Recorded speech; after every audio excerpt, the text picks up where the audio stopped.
Good afternoon. Welcome to this Cambridge Alumni Festival panel, which is hosted jointly with the Centre for Geopolitics. I'm Brendan Sims, Director of the Centre. Our topic this afternoon is the triangular relationship between Britain, the island of Ireland, and the rest of Europe. This has been most recently illustrated, of course, by the Brexit and backstop controversies of the past 5 years. But we hope to show this afternoon that the interconnection also has long historical roots, going back to the times when many considered Ireland the backdoor to England. We would like to ask you, the audience, to ask questions. You can do this at any point via the Q&A box at the bottom of the screen, and we'll try and get through as many of your questions as possible. We have an excellent panel this afternoon. I'm not sure whether Paul Bew has been able to join yet. I know he's having some difficulties, but I'll introduce him nonetheless. Paul Bew is the Lord Bew of Donegal. Paul is a household name in these islands. He is the author of many books on Northern Ireland and Irish history more generally. For example, Ideology in the Irish Question, Ulster Unionism and Irish Nationalism, a book on the making and remaking of the Good Friday Agreement, another book on Ireland, The Politics of Enmity. He is chair of the Northern Ireland Independent Centenary Historical Advisory Panel, and of course, was advisor to then Ulster Unionist leader David Trimble, and is considered one of the architects of the Good Friday Agreement.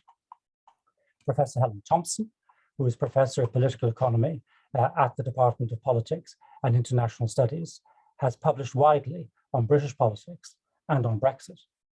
Helen is a regular panelist on Talking Politics and a columnist at the New Statesman. And finally, Dr. Niamh Gallagher is lecturer at the Faculty of History in Modern British and Irish History, and the author of the book Ireland and the Great War, A Social and Political History, published by Bloomsbury in 2019. And this book won the Royal Historical Society's 2020 Whitfield Prize. Niamh is also a member of the Northern Ireland Independent Centenary Historical Advisory Panel, which was set up to consider the centenary of Northern Ireland this year. Now, Niamh, I'd like to begin with you.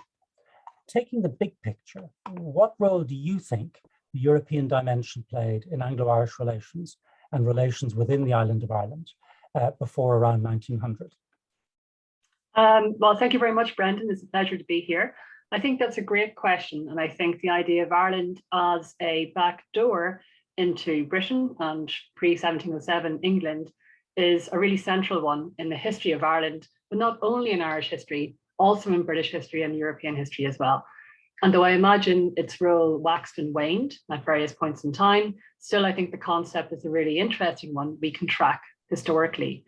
So trying to say, when did Ireland become a sort of backdoor to England? It's probably very difficult to put a start date on that.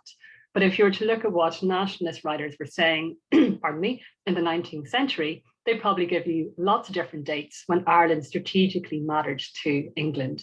And you might go back to the 12th century during the Norman conquest, for instance, when considerable numbers of Norman settlers arrived in Ireland and populated the country in sort of drips and drabs in different ways. It's a little bit hard to sustain that argument that Ireland became strategically important at that point, because Ireland itself was hardly a single unified political entity. There's a collection of different kingdoms and lordships with various chiefdoms and rivalries and things going on. And England too was, of course, pretty much the same until Ethelstan, and pretty much, I'm sure some other people might want to quibble thereafter as well. So that's hard to sustain. But I think pretty much from the 1500s onwards, I would say Ireland became strategically important to England.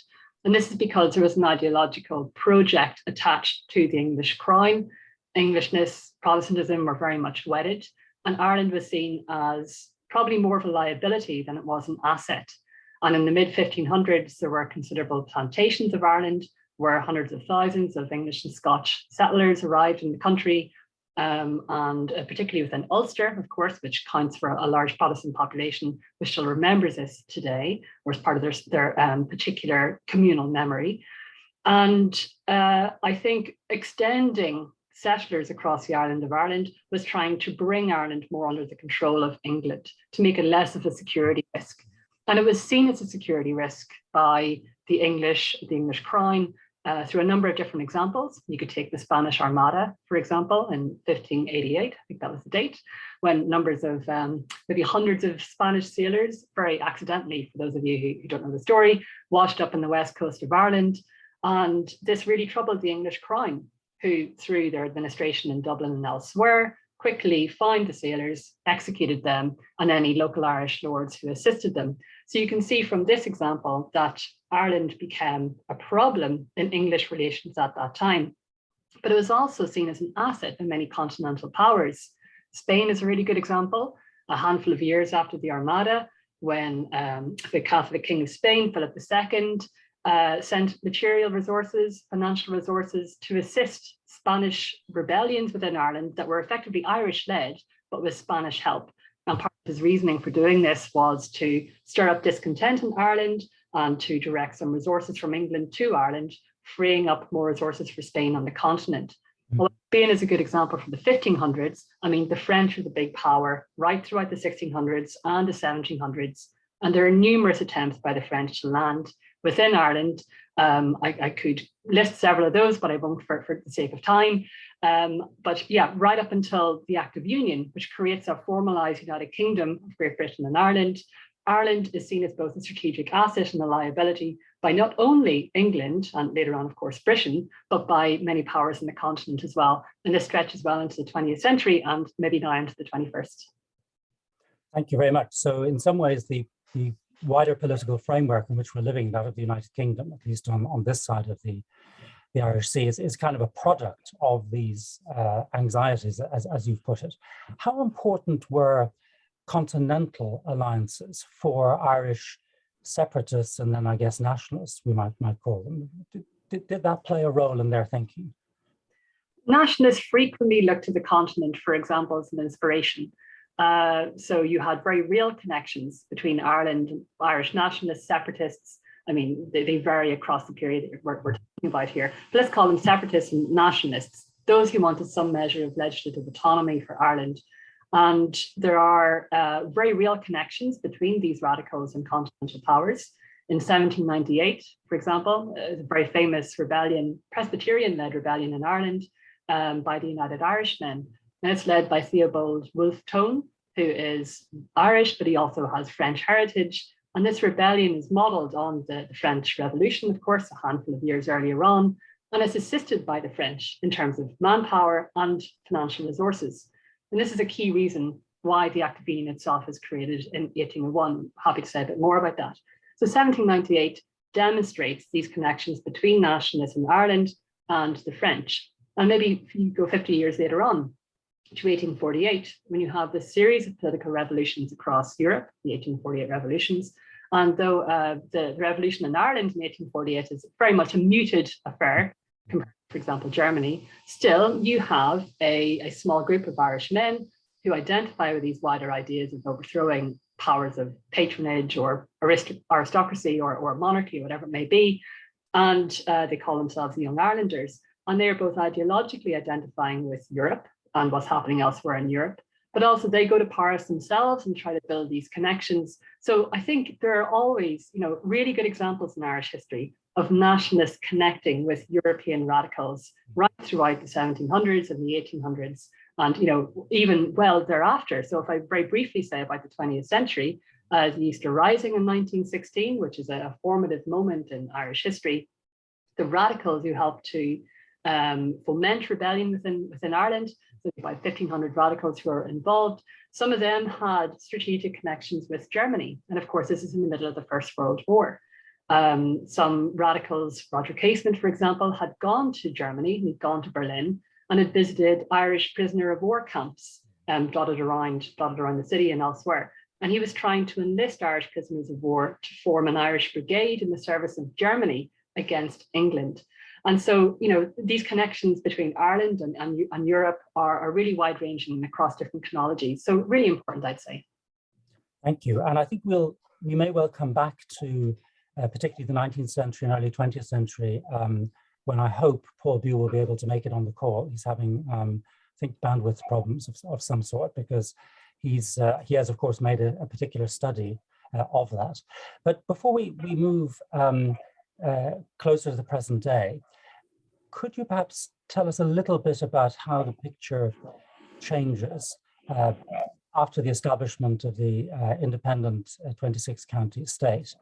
Because there's a sense, isn't there, that this connection that you've described between Irish nationalism and continental powers, that in a sense that is broken, that De Valera, certainly once he comes into power and in the Second World War, that actually he manages to keep the 26 counties actually out of either camp. Is that, would you see it that way, or how do you envisage it? Yeah, I think the 20th century is different, and it presents new geopolitical realities that lots of powers are grappling with. So from 1920, Ireland is partitioned, and you get the 26 county state that later on becomes the republic that we know today.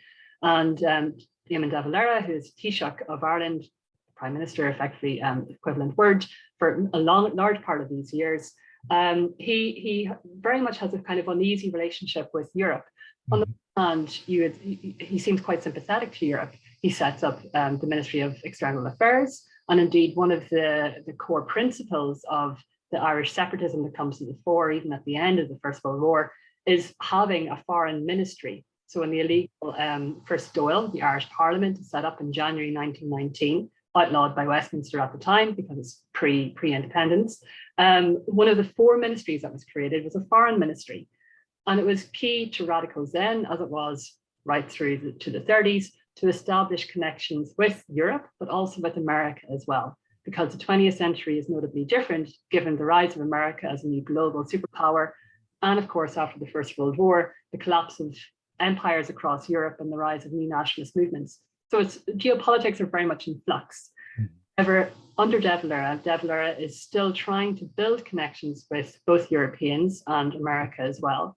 But you're right, he does have an uneasy relationship. And this comes really to the fore in the Second World War, when, of course, Ireland declares itself to be neutral. So neither in the service of allies, for whom it had served in the First World War, but neither also in the service of Germany. But some say actually Germany preferred Ireland being neutral. So Ireland didn't really, kind of shift one way or another. It did try to distance itself from the continental affairs. At the same time, if you should look at Ireland's relationship with Britain, it's equally complicated, because in a lot of the rhetoric and indeed the economic war between Ireland and Britain in the 1930s, called the Anglo-Irish Trade War, Ireland is trying to establish its own sovereignty on its own terms and distance itself away from Britain. And it does this through lots of different ways, but economically it does this through protection. And it invokes a sort of trade war with Britain, which is incredibly damaging to the country in the 1930s.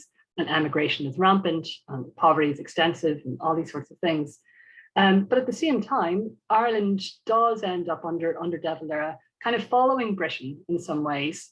And so when in the early 1960s, Britain's application to the European communities at the time is rejected by de Gaulle, Charles de Gaulle. De Valera isn't in power at this point, but the Irish government decides it'll follow suit with Britain. It will also not join at this point in time because Britain remains the largest market. So there are these sorts of ambiguity whereby Ireland is trying to maintain connections with Europe and distance itself from Britain, but at the same time seems to find it really hard to break that connection. Yes, you've touched on some paradoxes there. I mean, it's worth remembering that, of course, the island of Ireland was a single custom space until the creation of the Free State, and the first custom boundaries that go up are those erected in the mid-20s by the Free State. And then, as you say, in the early 70s, the 26 counties joined the European Union, or what is then the EEC, almost on the UK's coattails, in a sense. That was really their way in. But then the story develops perhaps in ways that are unexpected. And this is really where I'd like to bring Helen Thompson in, because the story that we've just heard is really of a 26 county state which has managed to navigate after entry into the EEC, to navigate between the UK, between the rest of Europe, and of course, bringing increasingly the United States into the picture. Now, Brexit complicates that, doesn't it, Helen? Yeah, I would say actually the first complication actually occurs back in 1978 when the British government, but not the Irish government, decide that they're not to join the European exchange rate mechanism. So the British government does decide to join the European monetary system, which is sort of the overall architecture for the exchange rate mechanism, which it's centerpiece, but not the exchange rate mechanism itself. And this has consequences because it breaks the link between sterling and the Irish currency. And if you think, as I do, that the story of ERM membership on the British side, culminating in Britain's exit from, or the United Kingdom's exit from the exchange rate mechanism, Black Wednesday in September 1992, is quite pivotal because it essentially means that Britain can't join monetary union because of the domestic politics around the fallout of Black Wednesday. Then that moment is actually pretty consequential. And actually, I think it is also consequential because at that time, it was quite a risk, I think, for the Irish government to pursue that policy to break the link with sterling. And I think that if you sort of like follow through and then try and think, well, what would have happened if the Irish government had decided differently in 1978, or what would have happened if sterling hadn't left the exchange mechanism in September 1992, then I don't think that the divergence that's taken place between the United Kingdom and Ireland in regard to the European Union membership would have happened. But they both turn into pretty major turning points, and that sets the context then, I think, for the really difficult political situation that we end up in from 2016. Thank you. I see we now have Paul Bew. I'm not sure if he can hear us. Paul, can you hear us? You need to unmute. Can you hear me now? We can hear you, yes. Sorry, and I have been able to hear you, just not, so this is not quite as from outer space. In particular, I heard, try it out. Do you want to put the same question to me that you put to the others, Brendan? Yes, well. On the backdrop. Exactly. So we had really reached the point that we were looking at the build up to Brexit, and Helen had drawn attention to the divergence that had really begun in the 1970s, but perhaps hadn't been perceived, so that a potential separation is already visible then. So what's your view on the impact of Brexit on this Irish, British, European triangle? Well, if you could take a very historical view of it, and you could say that Ireland has returned to its traditional anti-British stance, in the sense that historically Ireland has always looked to European allies against London. And Froude's famous remark, the story in the 19th century, which is, tells you everything that the Catholic saying in the 16th century: "He who would England win with Ireland must begin." And the Spanish Armada, and so many other events in that period, James II, United Irishmen, and so on, Napoleon's attempted invasions of Ireland. It's an interesting question, Napoleon's flirtation with that idea and then dropping of it. But you could see this as a phase, a long-term historical development. 1916 Rising, who are our gallant allies? The insurrectionaries, so the Germans. So there's a kind of stretch which said France, Germany, or whatever are our real. The trouble is, nobody in Ireland actually takes it quite as seriously as some of the rhetoric. And even now, even after several years of the very bad feeling between Britain and Ireland as a result of Brexit, and only last week I was in a meeting in Belfast where the Foreign Secretary from Dublin said that Anglo-Irish relations were worse than any time he could remember. There's no real kind of serious engagement. There's some intellectuals who say Germany always was the progressive power in Europe. The 1960 people were right on that point. not only that Germany was Ireland's ally, but it was just a better and more advanced civilization. Other people say the Republicans were right in the IRA was right at this point in 1940, 41. But nobody really, and this is the bit I find quite hard to get to terms with, the flirtation is there in the Irish mind. And the bad relations are there now, which there's no immediate way out, although I think the way out will be fine.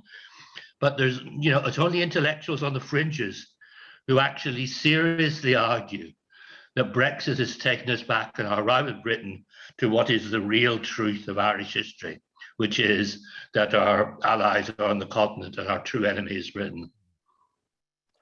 Thank you. So before we return to Brexit in a minute, if we could just track back to some of the history you've mentioned. I suppose a devil's advocate might say, yes, Irish separatists and nationalists have leagued with continental powers, but isn't the same also true of Ulster Unionists? After all, they got their weapons from the Germans. And there was a saying, if the king won't be loyal, the Kaiser may be. Isn't it perhaps the case that also Ulster Unionists were prepared to consider a link to Germany before 1914, or do you think that's exaggerated? No, I think that's completely true. I mean, it's again on the hard end of unionism, the fringe end, and Fred Crawford, some people would say the crazier end. But nonetheless, it does happen. Carson does not want to agree to the importation of arms. He has one of his famous neurotic fits and retires to his bed. And it kind of goes ahead without his explicit say-so. But on the other hand, he doesn't actually stop it. So in that sense, he is complicit. So it's a perfectly fair point. It's also a fair point to say that the people in the lead in 1798 for a French alliance were the Presbyterians in the north. And the radical Presbyterians who did so much to create the United Irishmen were the people more keen on embracing France, whereas Catholic Ireland, chunks of it in the end made the identification, but they didn't like the French Revolution's atheism and so on, and were much more, there was a kind of undercurrent of doubt about that. And the classical figure here, of course, is Edmund Burke, who is the great defender of the rights of Catholic Ireland, the great critique of the way the British establishment treats Catholic Ireland throughout the 1790s, and it says the half-citizen will become the full Jacobin. If you don't give these people full citizen rights, they will go over to the Jacobin side. And his nightmare, which he didn't live to see, was some Irish Catholics doing exactly that in 1798. But proportionally, it was much more Ulster Presbyterians who were doing it. So, there are these, on both sides, this flirtation. What I struggle to get a grip on is, outside these clear, politically defined, real political moments, how serious is it today? What are the implications for Brexit for the long-term relations between Britain and Ireland? Britain has tended to take a very benign attitude towards Ireland, slightly patronizing, I would say, but not often realistic. I mean, something that always surprises me, when I published the Oxford History, Professor Derek Beales, who's a celebrated figure in the Cambridge History faculty and a very benign figure and a very fine scholar, Beales read the Oxford History and said, I couldn't believe all this stuff about Irish neutrality. All these sailors, we lost the fact that Irish neutrality was real Irish neutrality until the point that America becomes involved and then it's clear who's going to win the war, and how much the UK suffered from that. That's a very well-informed man, because he just doesn't take Ireland seriously. So that's the reason why and then it becomes that it was never really neutral, and it wasn't really neutral from the point that America joined the war. From that point onwards, Ireland's neutrality was bent significantly the other way. But before that, it's a real enough neutrality, and it's again, British find it very hard to understand this. Was it real? And for perfectly good reasons. Why? Why did they turn down the offer of Northern Ireland? Because it was really an offer of Northern Ireland. They turned it down because they thought the Germans were going to win. So it was a useless offer from May in May 1940, and it was a completely rational choice for Dublin to make. But it's looking carefully at that through the haze of sentimentality, which is the British attitude towards Ireland, which is almost non-existent. That's why such a well-informed man as Beale. I was really surprised to read all this stuff.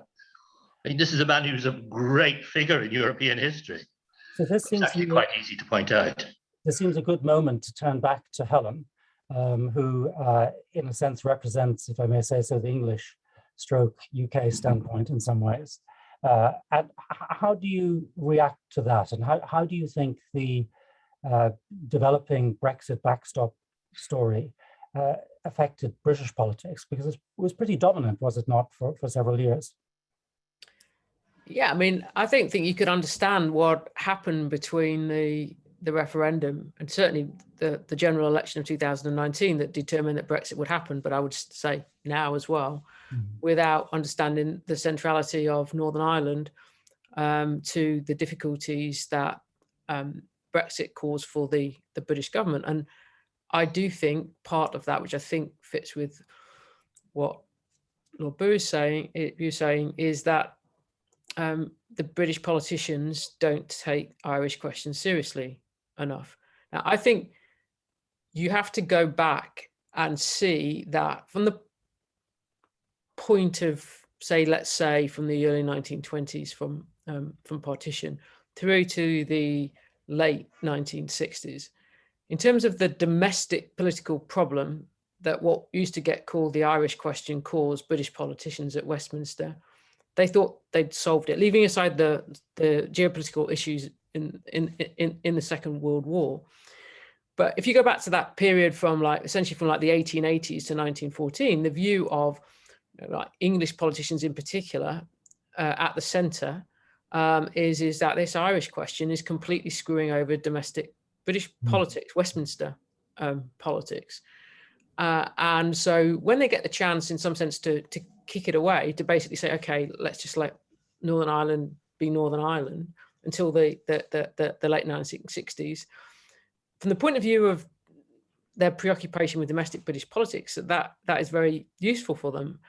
And then I think what happens is that you see a relatively strong cross-party consensus in London from the point of view in which the troubles start, through actually, I would say, all the way to the referendum itself, 2016, where there is a belief that what British politicians at Westminster must do is keep Northern Irish questions out of Westminster politics.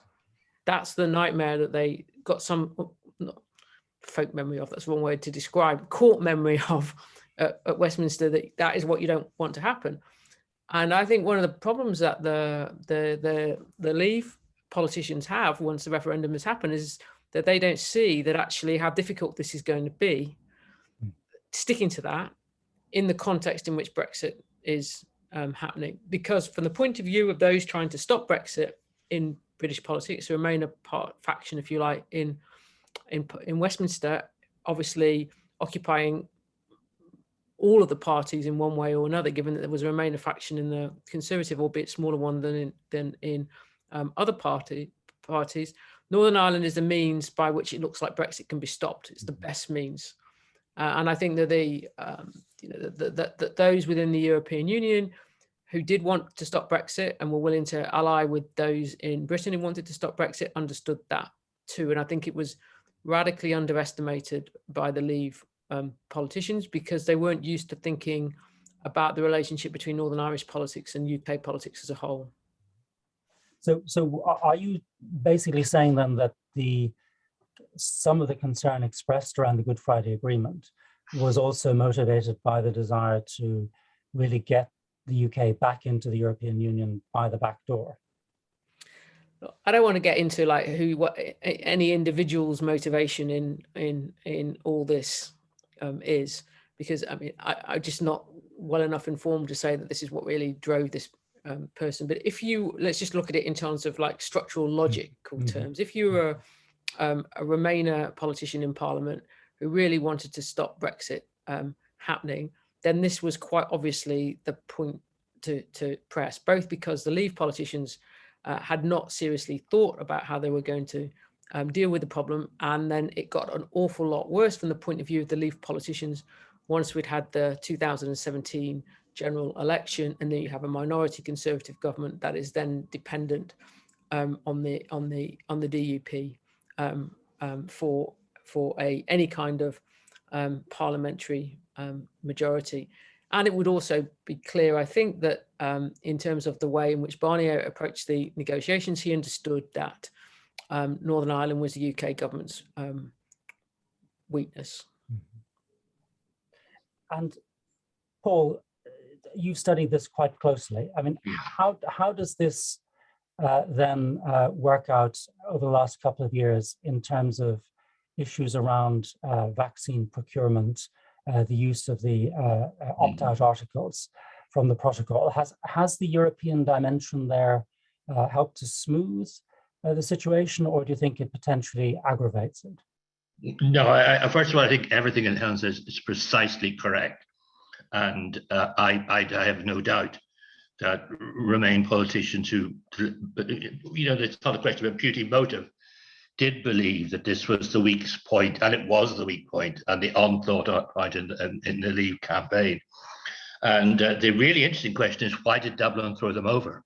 Which they did at some point. At what point did they cease to believe in these delegations, that you must carry on preventing a deal? And I don't understand that myself. There's an element, I think, in Dublin, which looked at Boris Johnson, looked at Theresa May, and strong horse, weak horse, to quote, Osama bin Laden. There was an element of the Irish do recognise a strong horse as against a weak horse. But quite what happened in those crucial 3 weeks before the deal was done, and it was just as the remaining politicians and groups who were regularly going to Dublin were held close by Dublin, they were just as quickly swept out the door whenever Dublin decided it was better to have this deal than not. And it's a moment which it has not been sufficiently written about, but it's a real moment. The Dublin political commentators comment on this. I'm not imagining the moment. So I think that's completely correct as to what actually happened there. And there is a thing that Theresa May, many British prime ministers have Irish connections. There's a famous thing of Margaret Thatcher is supposed to have said to one of her advisors, "I am completely English," and then stopped and said, "Oh, there was great-grandmother Sullivan." Even Margaret Thatcher had some kind. Blair's mother was from Donegal. Callaghan was also Irish background. Theresa May was completely English. And she moved from this, what I've described as a patronizing attitude, not raising, Ireland really can't do you harm. 7,000 sailors, 5,000 to 7,000 sailors died because of Irish neutrality, according to him. It really can. It's not just a weird little quaint place. Its policies really can do you harm. That's not in her head. She was stunned. She said to people, "It's not a very important place. Why is it causing so much trouble?" It took her some time to get to grips with it. And then she was never really, that's part of what happens here. And it's all over, by the way, in 2017 with the joint report. That's an international document she signs, and all the key concessions are made to Ireland and Europe. That there will be no technology on the border, that the whole, what we call the Irish Sea border, which the Unionists hate, actually it's a rhetorical phrase, Barnier is right about that, fairly empty phrase. But nonetheless, all the things that the Unionists hate, all the things that are causing difficulty today are all agreed by December 2017 in that joint report. And, along the way, there's a lot of intellectual drivel which goes into the joint report. I mean, Barnier saw the weakness. What he did not understand, he couldn't be expected to understand the actual detail of the Irish question. So he says in his memoir, of 142 areas of North-South cooperation, the majority depended on European law and European money, which is published in English later this month, but they're quoting the French. Not at all true. Perhaps, I'm putting this kindly, 15%, 10% depended on European law or European money. That's probably overstating it. But he really believes it. He says Britain has done this terrible thing. It's torn up this fine North-South cooperation, depending on us. It must pay back. That's what he basically says. He morally believes for sure. And of course, intellectually on our side, there was not the ability to say, no, hold on a minute, it's not 142 areas of North-South cooperation. The great majority of these are not dependent on Europe in any meaningful way. It's that kind of level of intellectual collapse in 2017 on the British negotiation is very, very interesting. So that's where we really do. He saw it as a weakness, and the interpretation of the Good Friday Agreement. And Rory Montgomery, who was the chief Irish official, says this in his memoir of these talks. Our interpretation of the Good Friday Agreement won out. It's not actually the British interpretation of it. There isn't even the British, at that point, it's changed completely now. There isn't even the British intellectual competition at that point.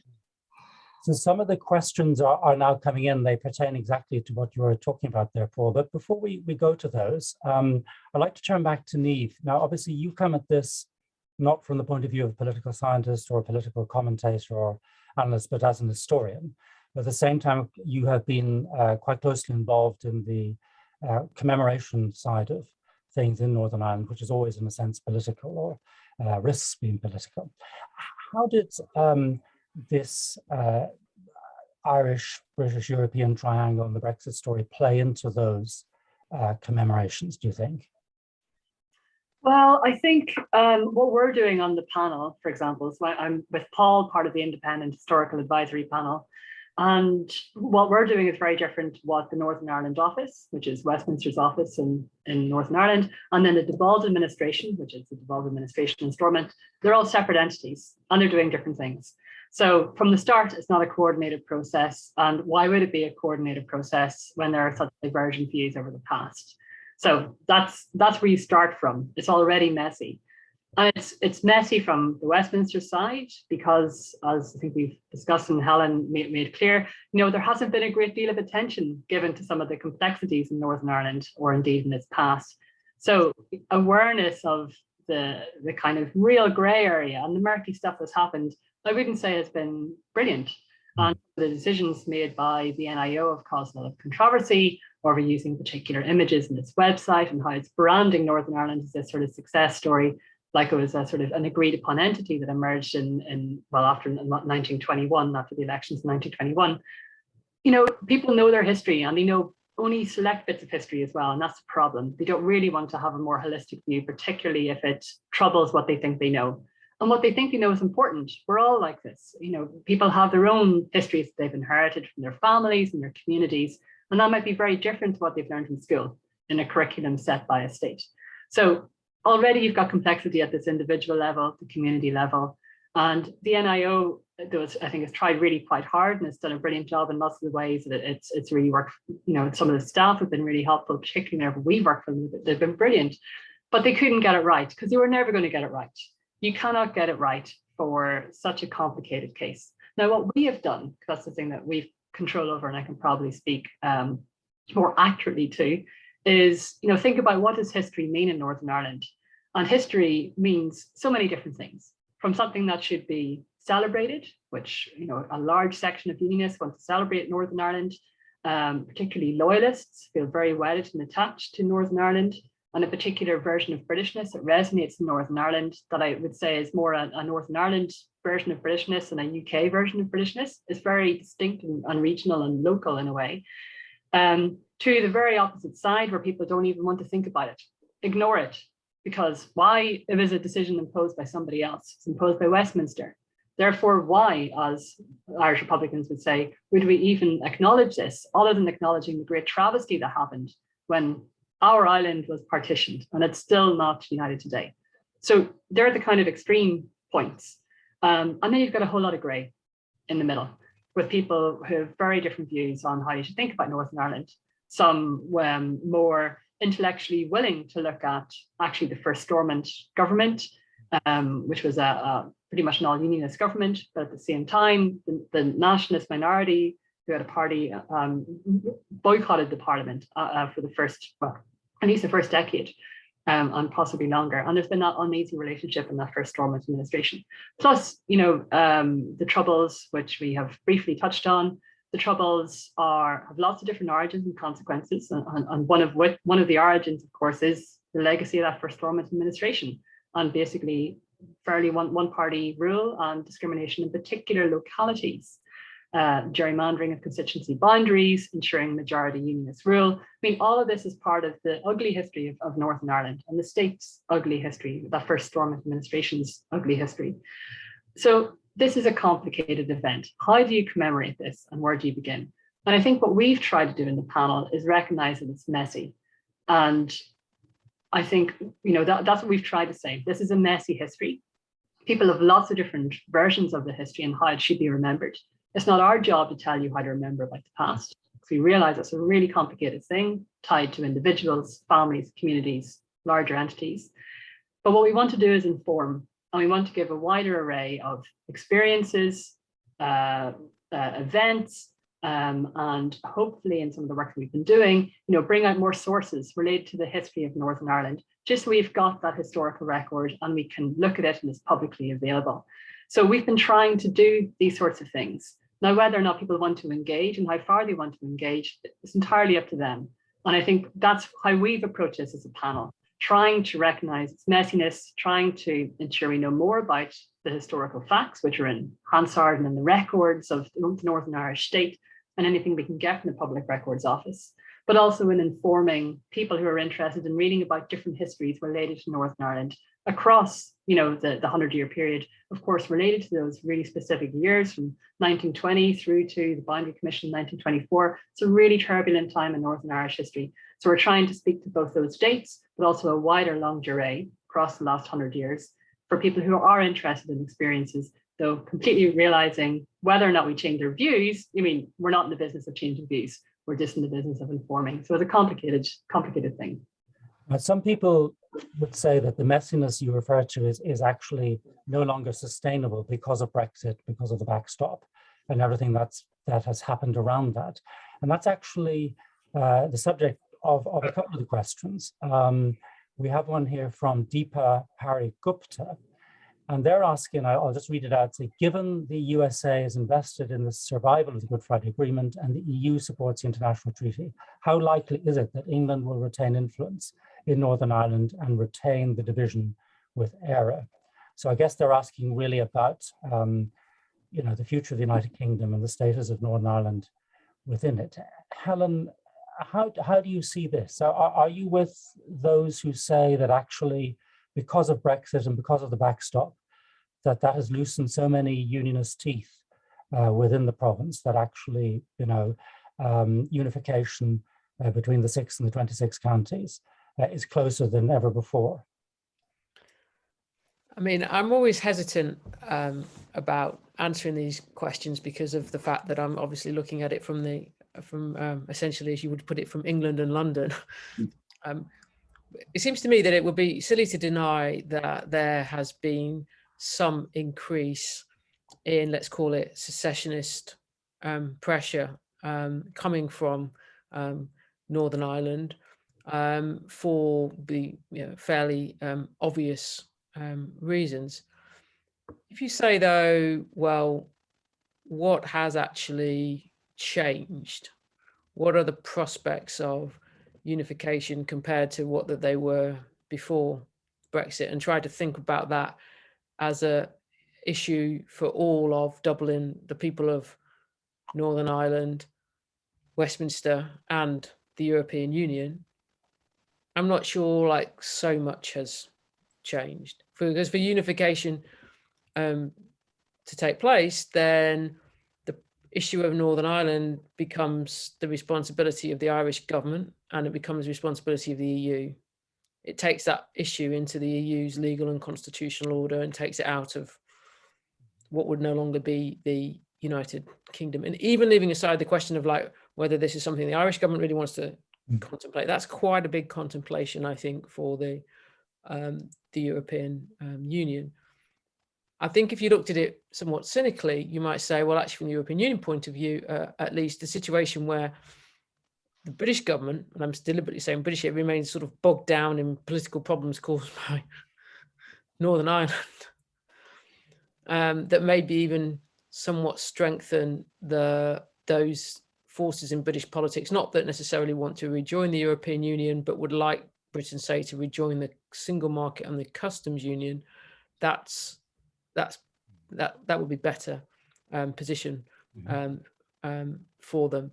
So I would say I don't see unification happening anytime soon, but I do think there'll be ongoing politics around it, including because, as I say, the fact that both from the point of view of those who want Britain back in the single market and back in the customs union, that this is perhaps along with potentially the Scottish side of things, though I think that the difficulties with independence are such that it's harder to keep it going as an issue.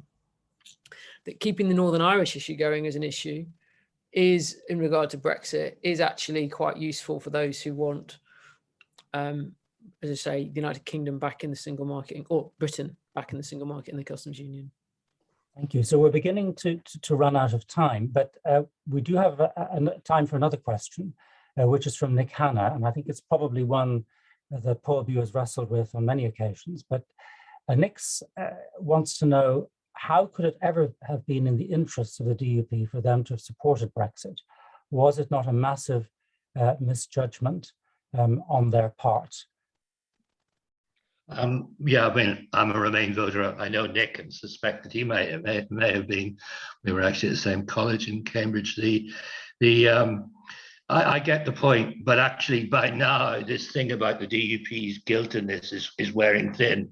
It's fairly clear that as far as the December 2017 deal is concerned, they were barely consulted and it was rushed through. And they added a paragraph which is of significance and longer term to the document, but they were effectively brushed aside by a prime minister whom, as Barnier said, felt if she didn't strike a deal then she would fall anyway. And that's the hard politics of it. They aren't actually, I was in Westminster in 2019. The idea is they were struggling for a hard Brexit. Just look at the public record, what they say in the chamber. I saw the meetings. They were desperately trying to find a middle way out of what happened in that time. Yes, they believed in Brexit because they never thought it would happen, like lots of people. And they're certainly guilty of voting for something that they never actually thought that it would actually happen. And it was a kind of useful way to make a certain set of points. So in that sense, they're guilty. Actually, I find it hard to see, and this goes against the entire wisdom of Northern Ireland's civilized classes, that what they could have done once it happened, they certainly are not responsible for 2017, and in my opinion, it's all over by December 2017. If you think, I do think that if you think, well, it is a dreadful deal from that point onwards, but from the point of view of Northern Ireland. So I have a rather heterodox view of that, and as I say, I did see them struggle to compromise. In my opinion, by the way, as involved in this struggle, I think they made some wrong decisions, but none of them stupid or ridiculous. So that I think the position is rather better than I've made a better case for them than they've actually made themselves, and I'm rather surprised that they don't make a better, more modulated case.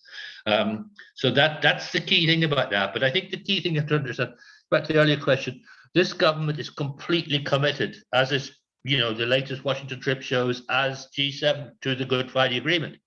It just says, and Boris used the word, we're against the imbalance. It is not just about North-South, it's about good East-West relations. The current arrangements negotiated with the EU are productive of bad East-West relations. It's as simple as that. So the argument is that this government is very simple, which is, yes, we've all agreed all these things, but when you, the EU, say you're signed up to all aspects of the Good Friday Agreement, it's not just North-South, it's East-West good relations as well. If you do that, that implies a certain mode of operation into the future.